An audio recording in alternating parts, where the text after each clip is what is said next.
সরকারি চাকরিতে কোটার বিষয়ে আদালত বাস্তবসম্মত সিদ্ধান্ত দেবে বলে আশাবাদ জানিয়েছেন আওয়ামী লীগের সাধারণ সম্পাদক ওবায়দুল কাদের।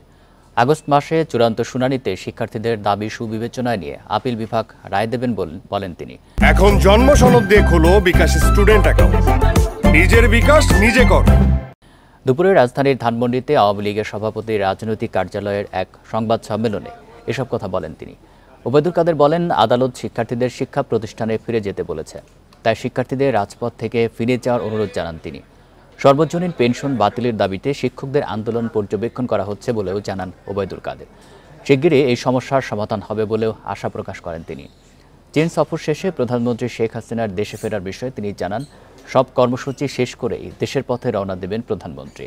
তার মেয়ে সাইমা ওয়াজেদ পুতুল কিছুটা অসুস্থ বলে প্রধানমন্ত্রী চীনে রাত্রি যাপন করছেন না, জানান ওবায়দুল কাদের।